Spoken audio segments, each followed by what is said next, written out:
Major funding for Frozen Music, the making of a concert hall, was made possible by Frito-Lay, the Dallas International Educational Trust, and Bank One.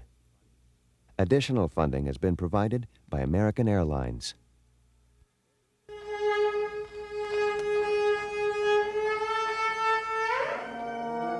Most of the world's great concert halls were built in the 19th century. Few built since have achieved the harmony between architecture and music that exists in the old halls. The latest effort to strike this balance between form and function is the Meyerson Symphony Center, which opened in Dallas September 1989. The musical score is like a blueprint. Until it exists in time, music is nothing. But, I mean, music doesn't exist, obviously, until it's played, but it's only a reference point, few lines and dots in a piece of paper. You see a plan, which consists of lines on 2 dimensions, and those lines can take shape in the minds of an architect. They become form, and they become space.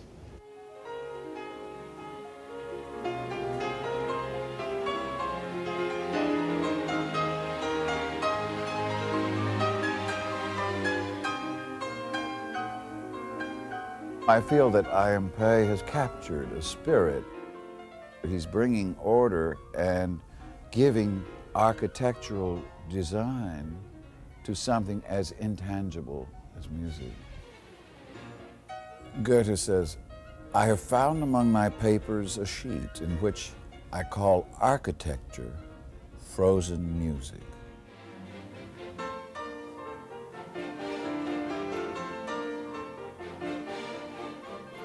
One has to take risks if you want to do something interesting and important. This is a wonderful commission. But I've never designed a symphony hall before, so you have to take a bit of a risk, I said. The Dallas Concert Hall, born in a boom, is built in a bust. The collapse of the city's oil economy caused a series of delays. It took 2 civic bond elections and years of private fundraising to complete.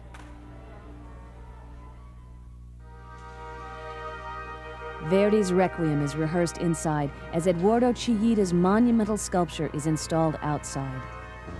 Because of its just massive scale, I think it's going to impress anybody looking at it, especially knowing that it's a solid piece of iron. It's not a hollow piece of pipe or anything. The slightest slip could send it crashing through the building's foundation. The name of it is the music. It has the arms. That's right, like a conductor. It almost intimidates you because of sheer size. Need to keep it up. I don't want to bump this. Another risky installation is that of the weighty acoustical canopy, the focal point of the concert hall. This canopy has all these lines. There's 72 pickup points on the main canopy, and each one of these lines has approximately 1,800 pounds of strain on it.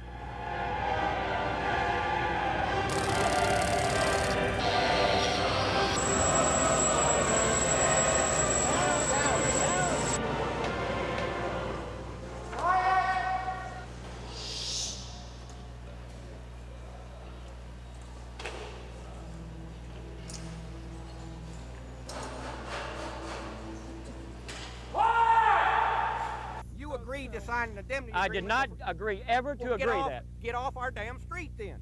Every contractor over here is on a deadline to get it done by the 6th. I guess the tense moments come from trying to get all the entities to work together.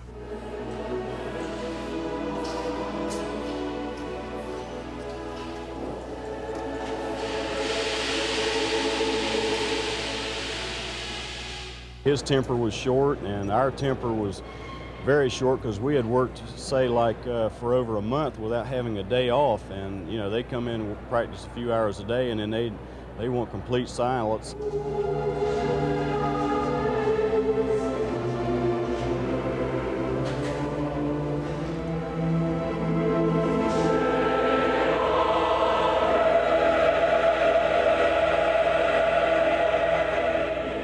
If I would have given up and said, okay, I won't rehearse at all until the place is totally silent, then of course the workers would have taken over and probably stay there for another 3 or 4 weeks. How can you prevent that? That's the nature of the business.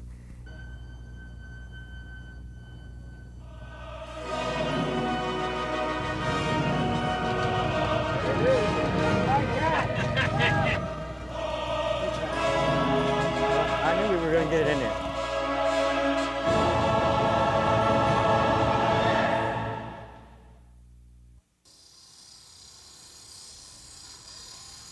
Once you sign up a performing artist a year ago, you can't change that date.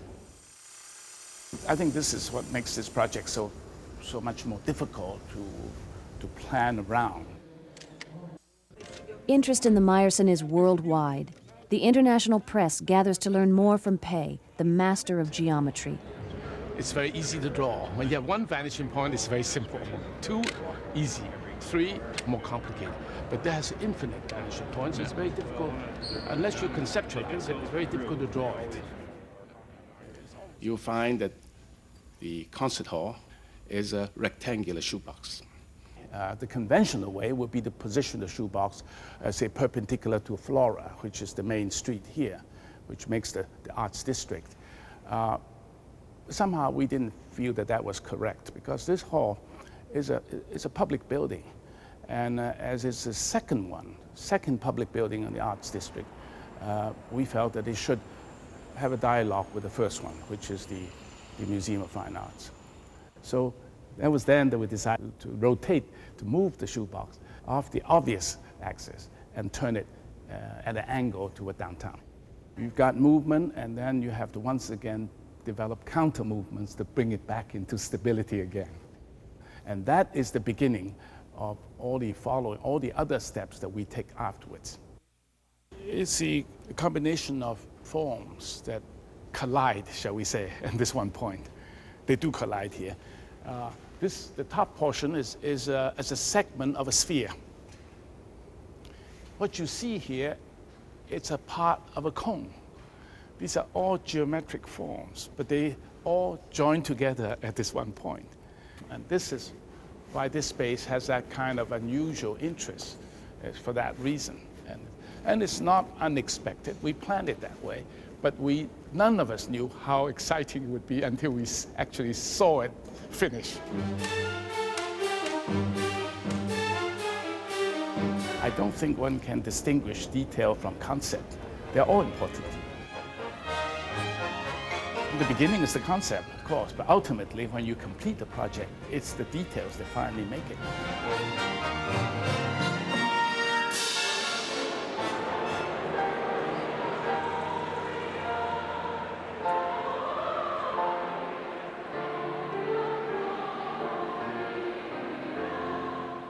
I think this is now the best moment. And look what you see behind you.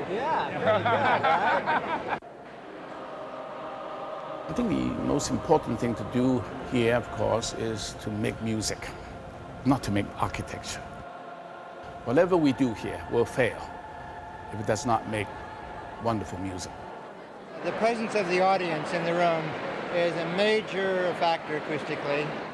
The function of the concert hall is largely the concern of acoustician Russell Johnson. We all want to hear the downbeat.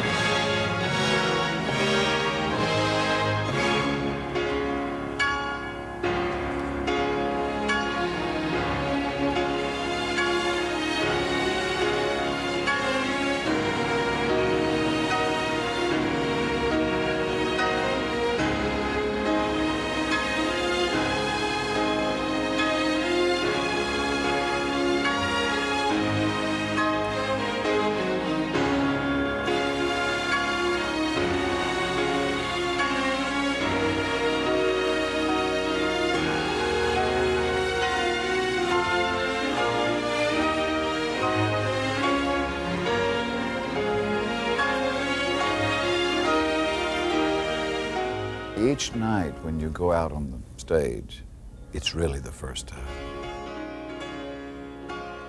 And yet that night of the opening of the Meyerson was a very, very sentimental evening for me.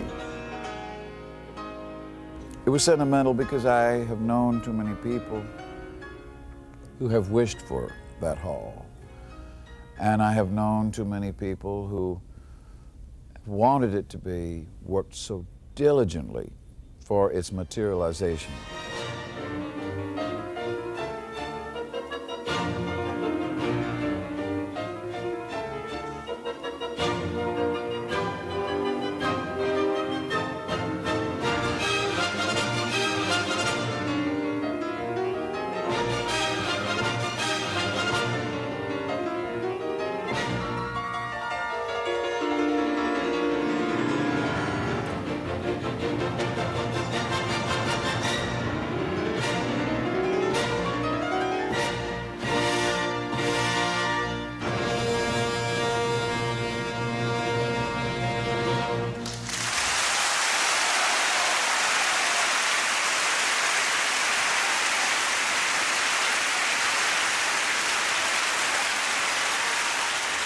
I think the Meyerson Symphony Center will bring artists from all over the world. The word is out.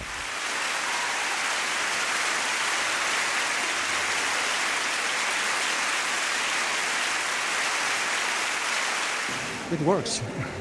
It works. That's the only thing I can say. It works. Well, I think that there's no question the hall is a major league hall. There's no doubt in my mind that's the case. At the same time, it's clear that there's still a lot of work adjusting that needs to be done. The sound, I was amazed, was extremely clear. This cost $82.5 million, and it took 10 years from conception to completion. When this project began, oil exceeded $30 a barrel. There was no stopping us. However, when we broke ground in September of 1985, oil dropped below $10 a barrel, and there was concern that the project may not continue. Not only did we complete it when we needed to by the fall of 1989, but we made it better. So I think it's not only the completion of a project, but it's the reaffirmation of will. Acoustical adjustments can be made for each performance in the concert hall. Well, basically, a concert room contains the sound energy. The musicians on stage produce the music in the form and its sound energy, and the concert room contains it, conserves it, and transmits it to the audience. Basically, we look to the old opera houses and the old concert halls built from, say, before 1910. And then we apply as many of those lessons to a contemporary building as we can manage. The various ways that we use computers and various kinds of software is as a design tool. Computers are very useful in speeding up the process of looking at details of the design. The acoustics comes out of the basic design, the basic dimensions and shape. One of the most important things that we strive for in a basic design is the strength, the power of the sound, the power of the music.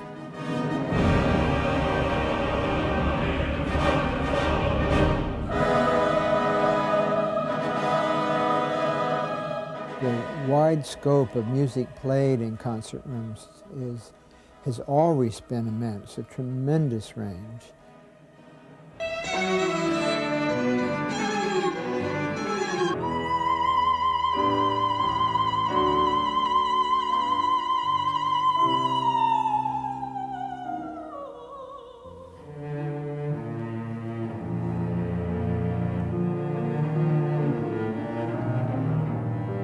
The designer has to shoot for the best possible for all of those things.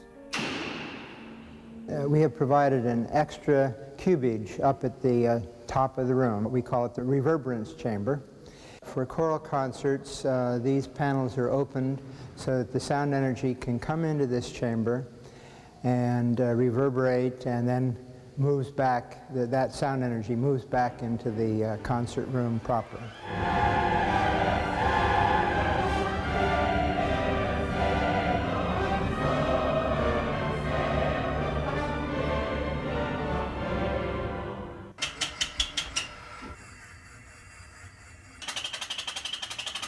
Look, Jack. Moving ceiling pieces, or the 4 canopy pieces, adjust the clarity of the sound is heard in the audience area, and the sound is heard by the musicians on stage. What we're looking at now is the top side of the 4 canopy pieces, and over at the sides we can see the grille work that looks like windows. That is the entrance into the reverberance chambers. Now you can see that when the canopy pieces are down at their 40-foot level, that the sound energy from the stage doesn't have access into those chambers. As the 4 canopies move higher and higher in the room, then the sound energy can quickly get into the reverberance chamber and reverberate and then come back out so that the audience can hear that reverberance.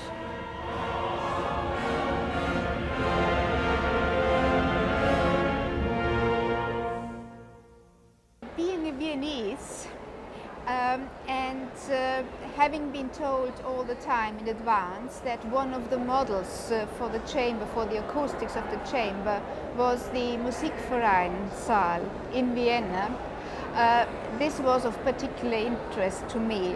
What I realized from the very beginning, from the first concert night on, that it's on the same line. It has got, you know, the richness, the softness in particular. It has got the softness with a very nice reverberation, and it has got brilliance. I like the shape. I think that Mr. Pei has got it exactly right, that certainly inside the auditorium it's very warm and friendly. I think outside it's very noisy out here where we're talking. It's rather like Grand Central Station, but very nice Grand Central Station, you know. I think it's marvellous sound. I only wish we had this hall in London.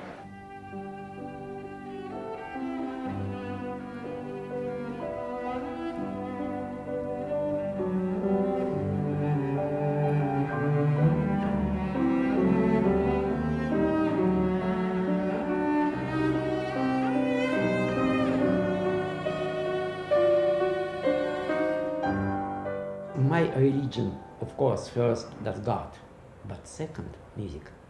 And for me, concert hall, a little bit in a way like a church. And that's church for music, and that's church for Dallas Orchestra. The aesthetics of the concert hall were created by designer Charles Young. A symphony hall is not unlike a cathedral. Because I think it is housing the most spiritual of all of the art forms.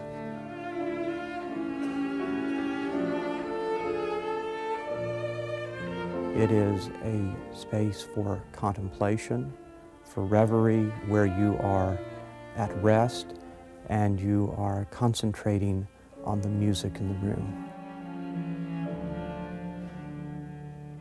I must say I was a little shocked when I entered that hall. It seems to perpetuate everything that speaks of elitism,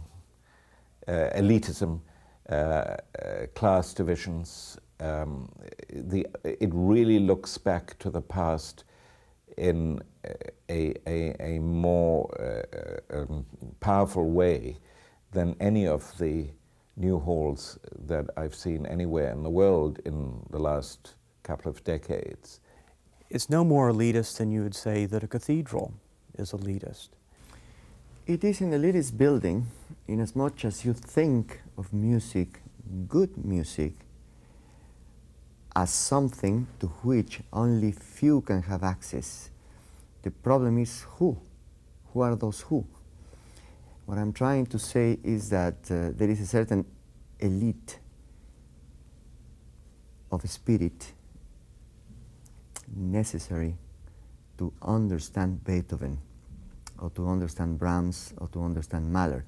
But it's not an elite in economical terms, or in racial terms.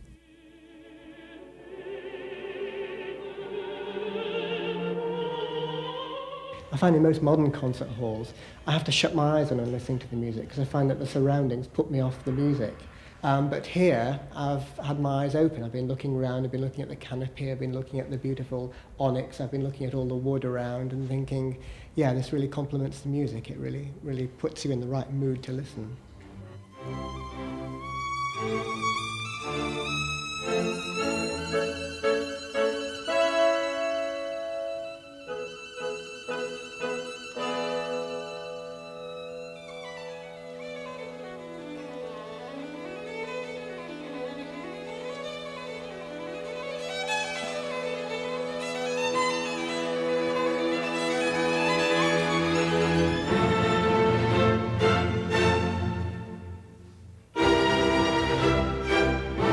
You have wanted to have a hall that will be recognized in the international community.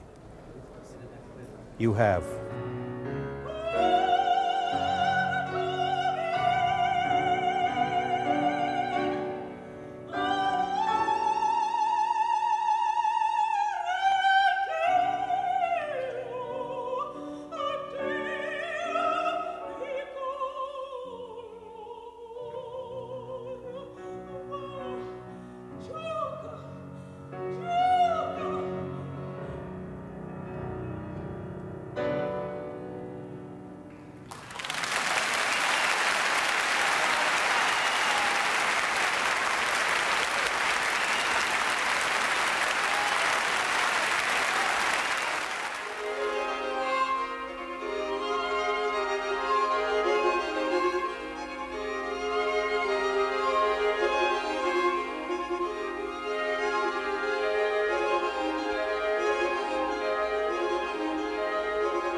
We have a new favorite hall.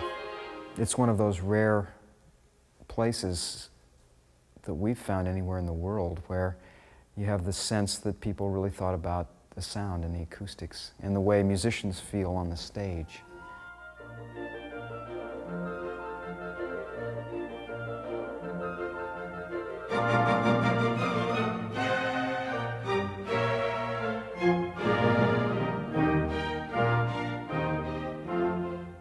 The work of the conductor, the work of the musician in general, is a combination of talent, imagination, background, tradition, and a lot of other things that I will just call métier, craft.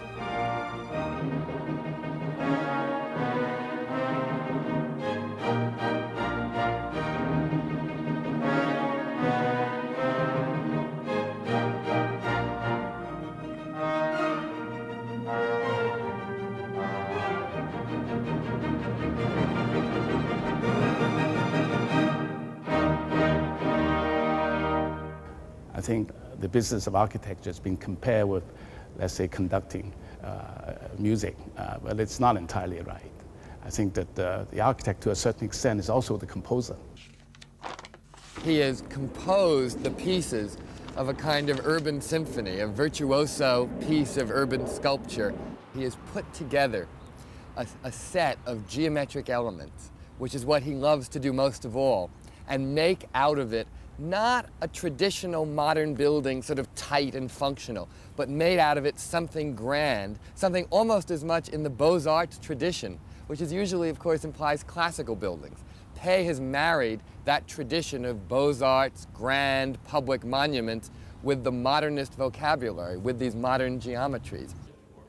A lot has been said about my involvement in geometry. It's true. That's been a subject that has intrigued me a lot, but then that's what architecture is all about. Form is external, space is internal. That's basically it. But then if you have geometry, which help you to shape form and make space, you can't do that yet without another very important ingredient, and that is light. This building is an essay in all the various manifestations of light.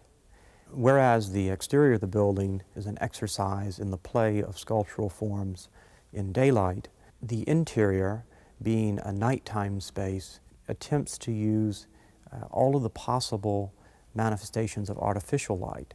And so within the room you have backlit surfaces, you have points of light, you have lines of light, you have scrims that are washed with concealed sources of light. An architect uses light the way a composer uses sound. One of these time-worn definitions is that architecture is frozen music, and I guess that they do have so much in common that there's no harm in repeating that at this point. The way the sun activates or animates a space is something that no one can predict. And I certainly did not. But I know there will be many, many variations of this, but all very different as time goes on. Space is animated by change. It's the excitement of architecture, the wonderment of nature.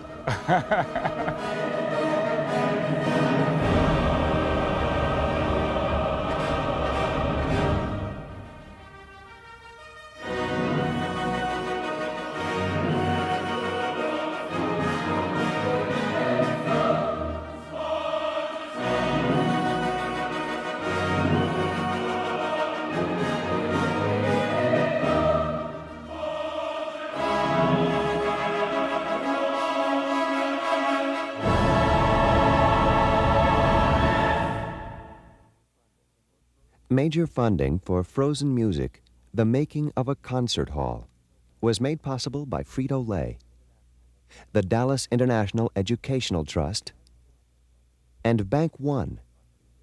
Additional funding has been provided by American Airlines. If you'd like a VHS videocassette copy of this program, please send a check for $25 to KERA, Frozen Music, 3000 Harry Hines Boulevard, Dallas, Texas, 75201.